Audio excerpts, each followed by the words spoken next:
Om Swastiastu, anak-anakku dimanapun kalian saat ini berada. Semoga kalian dalam keadaan sehat, dalam keadaan rahayu. Kembali lagi, kali ini kita bertemu dalam video pembelajaran masih membahas tentang pelajaran kita di bab 1 terkait dengan nilai-nilai ayatnya yang terkandung dalam Ramayana. Anak-anakku semuanya, minggu lalu kita telah mempelajari tentang pengertian ayatnya dan juga tentang pembagian ayatnya itu. Jadi kali ini kita akan melanjutkan materi kita di bab 1 terkait dengan bentuk-bentuk pelaksanaan ayatnya dalam kehidupan kita. Anak-anakku semuanya, marilah kita melaksanakan doa, menghaturkan doa kehadapan Hyang Widi sebelum mulai pembelajaran. Baiklah, doakan Bapak Pandu dengan menghaturkan doa Saraswati Puja. Silakan mengambil sikap sempurna untuk melaksanakan doa. Doa kita mulai. Om Saraswati Namastutyam Waradekamantu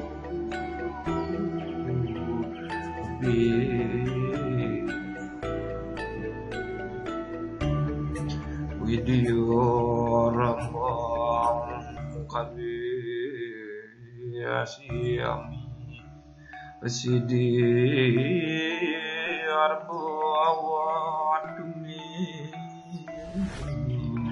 Asawadu Om Hyang Widi yang berprabawa dalam wujud Dewi Saraswati, sembah rendah hati hamba kepadamu ya Tuhan, yang merupakan pemenuhan semua keinginan hamba. Hamba mulai belajar dengan permintaan agar Engkau melimpahkan karunia pada hamba.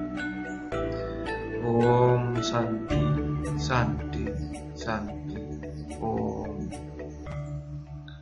Anak-anakku, doa selesai. Mari kita sekarang lanjutkan untuk belajar. Mudah-mudahan kalian tetap semangat untuk mengikuti pembelajaran kita kali ini. Nah, pembelajaran kita kali ini adalah terkait dengan bentuk-bentuk pelaksanaannya dalam kehidupan sehari-hari. Nah, pembagiannya, pokok materinya ada 3. Ada Nityayanya, Naimitikayanya, dan Isipita. Nah, kita akan mulai dari Nityayanya.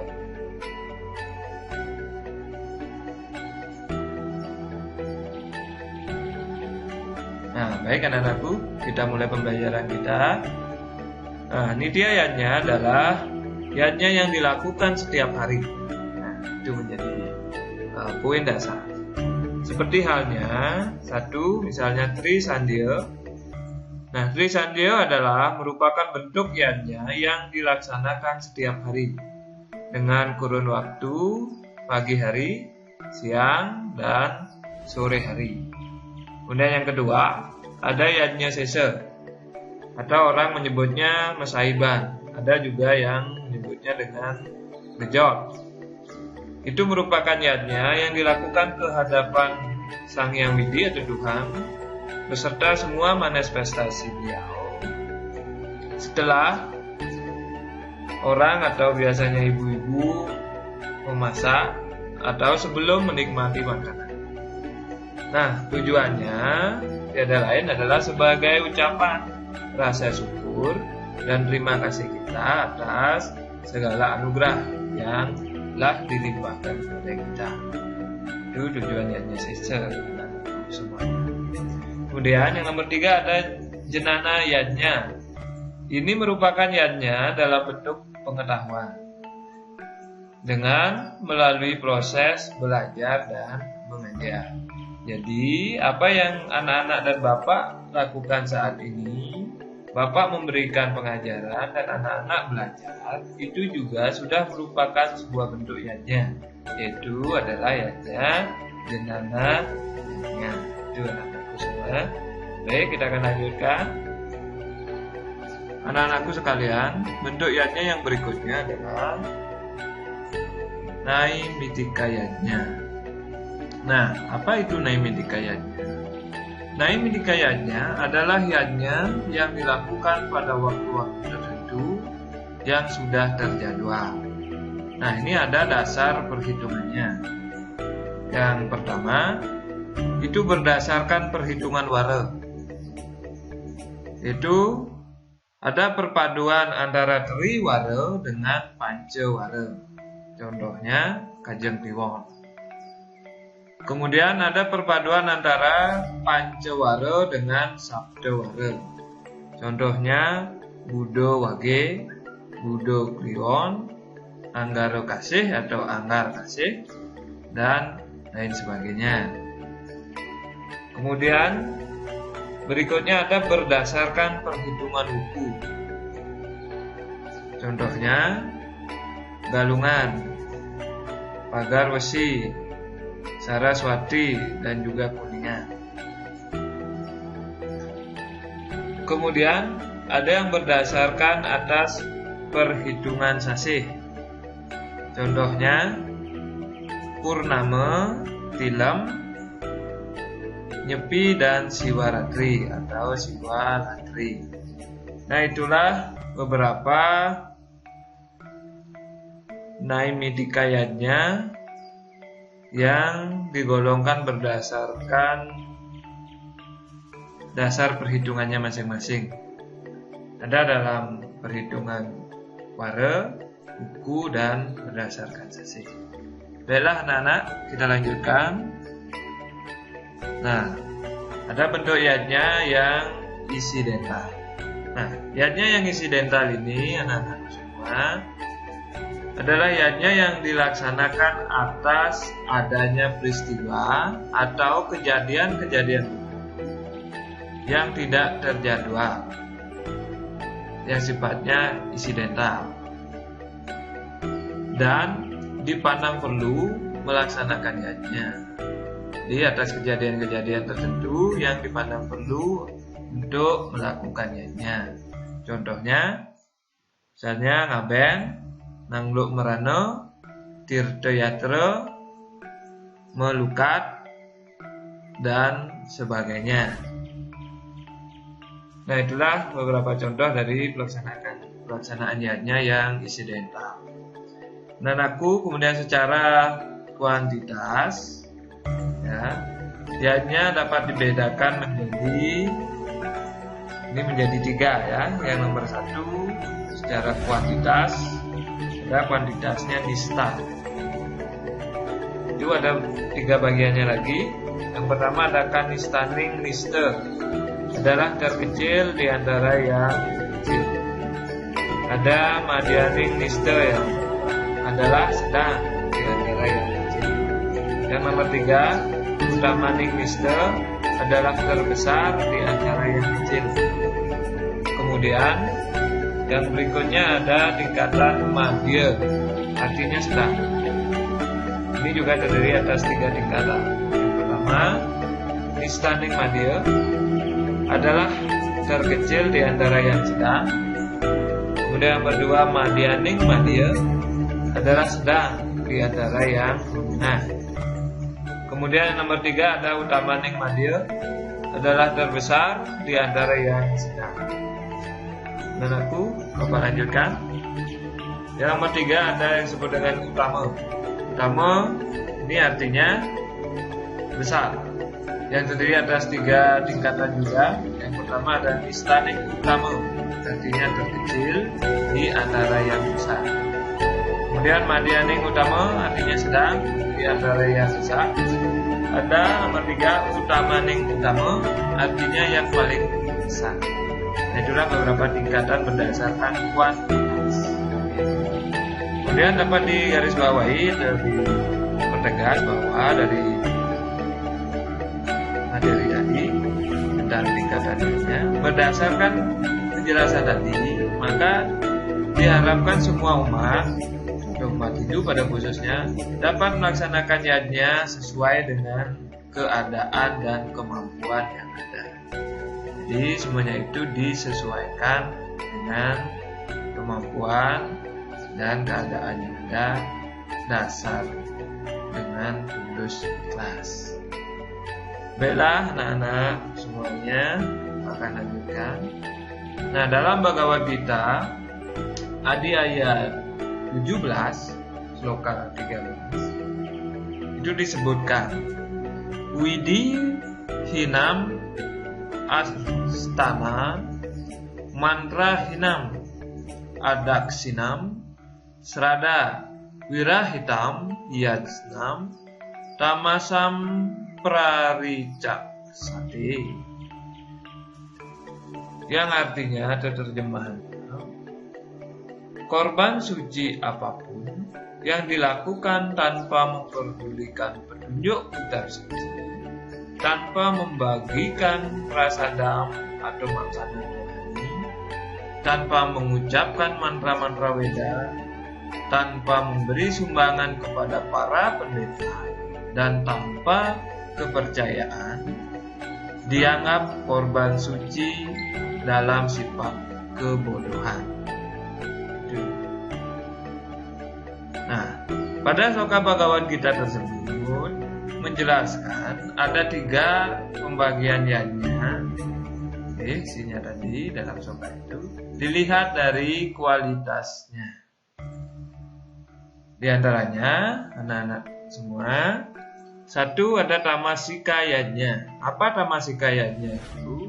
Adalah yajna yang dilaksanakan tanpa mengindahkan petunjuk-petunjuk sastra, mantra, kidung suci, daksina, dan srada. Kemudian nomor 2 ada raja sika yajna. Adalah yajna yang dilaksanakan dengan penuh harapan akan hasilnya dan bersifat pamer. Itu anak-anak. Kemudian yang ketiga ada satwika yajna. Apa satwika yajna itu?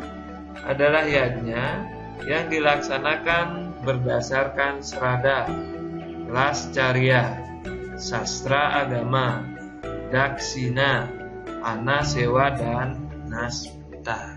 Itu yang disebut dengan satwika yajna. Kemudian Bapak lanjutkan materi kita.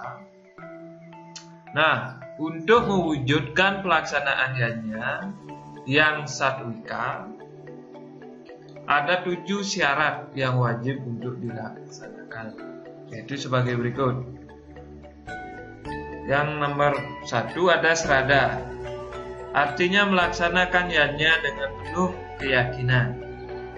Kemudian nomor 2 ada lascarya, artinya melaksanakan yajna dengan penuh keikhlasan. Yang nomor 3 ada sastra, yaitu melaksanakan yajna berdasarkan sumber sastra. Yang nomor 4 anak-anak ada daksina. Daksina itu adalah pelaksanaannya dengan sarana upacara atau benda, atau boleh juga uang. Yang nomor 5 ada mantra dan gita, yaitu adalah pelaksanaan yajna dengan mantra dan melantunkan lagu-lagu suci keagamaan. Kemudian yang nomor 6 ada anasewa, adalah yajna yang dilaksanakan dengan persembahan, makan kepada para tamu yang menghadiri upacara, atau disebut dengan atiti yajna. Yang nomor 7 ada nasmita, adalah yajna yang dilaksanakan dengan tujuan bukan untuk memamerkan kemewahan ataupun kekayaan kita, disebut dengan nasmita. Jadi itu anak-anak terkait dengan hal yang mesti ada dalam pelaksanaannya. Nah, mudah-mudahan masih semangat dalam di proses pembelajaran kita. Mari kita lanjutkan lagi pembelajaran kita.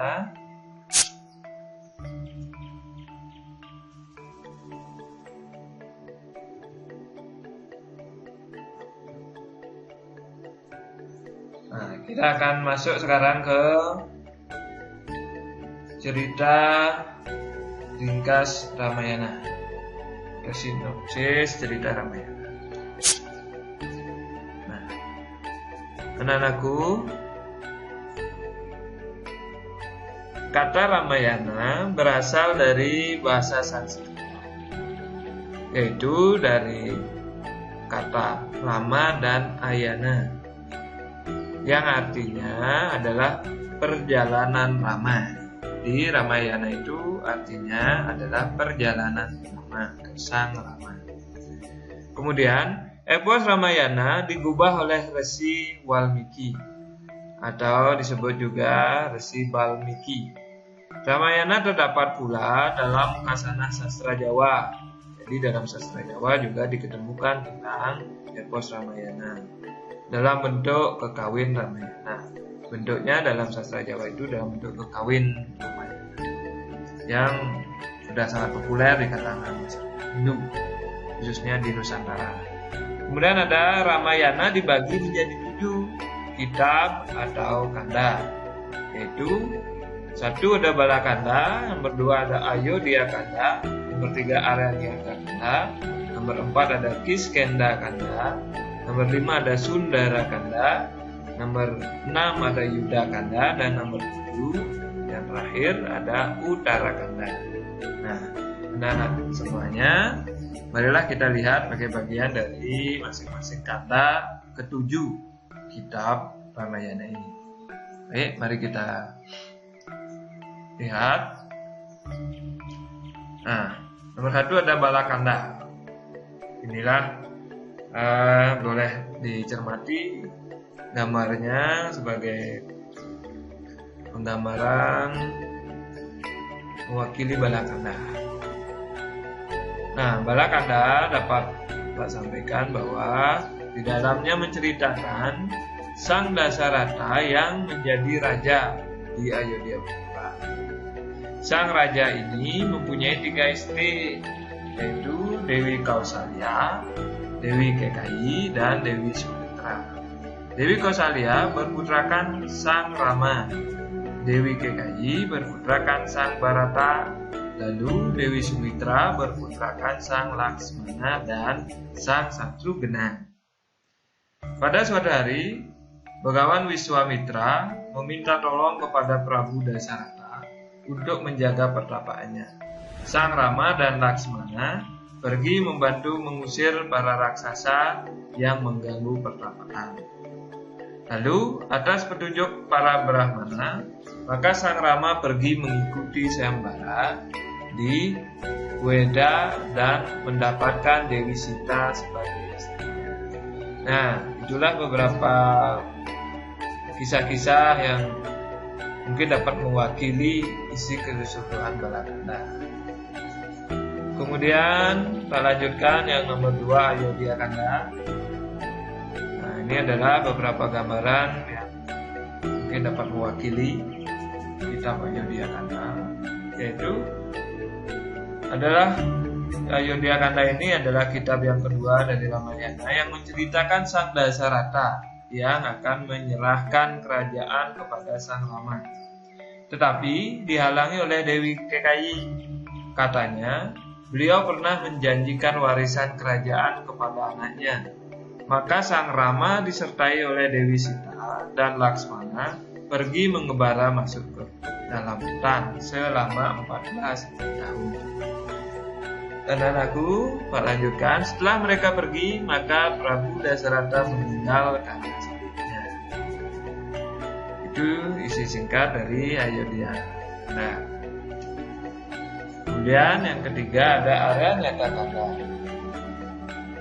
Aranyaka Kanda adalah kitab ketiga epos Ramayana. Nah, dalam kitab ini diceritakan bagaimana Sang Rama dan Laksmana membantu para petapa di sebuah asrama, yaitu untuk mengusir semua raksasa yang datang mengganggu kepertapaan.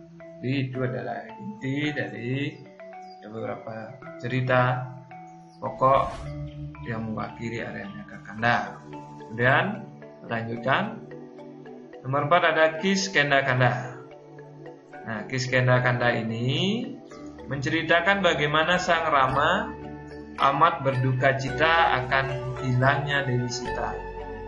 Lalu bersama Laksmana ia menyusup ke hutan dan sampai di gunung Resimuka.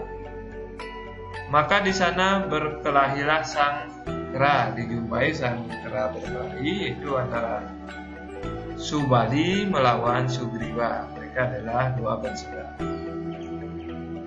Mereka memperebutkan Dewi Tara. Sang Sugriwa kalah, lalu mengutus abdinya Sang Hanuman meminta tolong kepada Sri Rama untuk membunuh Bali atau Sang Subali.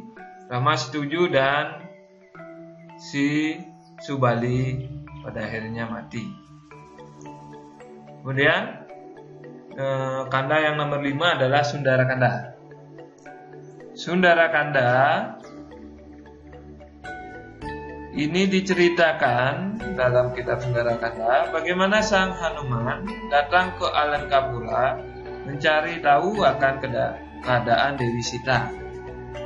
Dan dalam peristiwa itu Sang Hanuman membakar kota Alankapura karena Hanuman ini iseng. Inti dari kisah Ramayana adalah penculikan Sita oleh Rahwana, raja kerajaan Alengka yang ingin mengawininya. Penculikan ini berakibat dengan hancurnya kerajaan Alengka oleh serangan Rama yang dibantu bangsa Wanara atau Kera dari kerajaan Kiskenda. Kemudian Hanuman melihat Rahwana merayu Sita. Itulah yang ada dalam kitab Sundarakanda secara ringkas.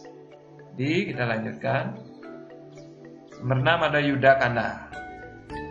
Anak-anak, Yudakanda itu adalah kitab ke-6 dari epos Ramayana dan sekaligus klimaks epos ini. Dalam kitab ini diceritakan Sang Rama dan Sang Raja Sugriwa mengarahkan bala tentara Kera menyiapkan penyerangan ke Alankapura. Karena Alengka ini terletak pada sebuah pulau yang sulit dijangkau, maka berpikirlah mereka untuk melakukan penyerangan. Maka mereka bersiasat dan akhirnya memutuskan membuat jembatan atau bendungan yang dikenal dengan Jembatan Situ Bande dari daratan ke Pulau Alengka yang menghubungkan antara daratan dan Pulau Alengka. Kemudian yang pengerjaannya dikerahkanlah para bala tentara hingga sampai ke Alengka.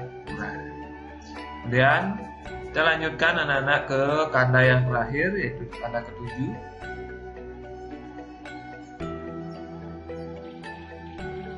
Yaitu adalah kitab Uttarakanda, menceritakan kisah pembuangan Dewi Sita karena Sang Rama mendengar desas-desus dari rakyat yang sangsi dengan kesucian Dewi Sita. Kemudian Dewi Sita tinggal di pertapaan Resi Walmiki dan melahirkan Kusa dan Lawa. Kusa dan Lawa datang ke istana Sang Rama pada saat upacara Aswamedha. Pada saat itulah mereka menyanyikan Ramayana yang dirubah oleh Resi Walmiki. Nah, anak-anakku semuanya, jadi dari materi yang Pak sampaikan tadi hingga pada sampai di kanda, yaitu ada 7 kanda dari kitab Ramayana ini, mudah-mudahan dapat dipahami dengan baik, dapat dicermati inti-inti dan pemahamannya terhadap kitab Ramayana yang di dalamnya ada ayatnya dalam kitab ini. mudah-mudahan kalian semua dapat memahaminya. Jadi pertemuan kita atau pembelajaran kita hari ini atau saat ini, mari kita cukupkan dulu sampai di cerita ringkas Kitab Ramayana. Dalam pertemuan berikutnya, mari kita lanjutkan dengan materi nilai-nilainya yang terkandung dalam kitab Ramayana. Baiklah anak-anakku sekalian, sekali lagi mudah-mudahan kalian selalu sehat, selamat dalam setiap aktivitas dan atas restu dan tuntunan hidup sang masing-masing. Baiklah anakku, mari kita akhiri pertemuan ini dengan mengaturkan puja Paramasanti. Om Santi Santi Santi.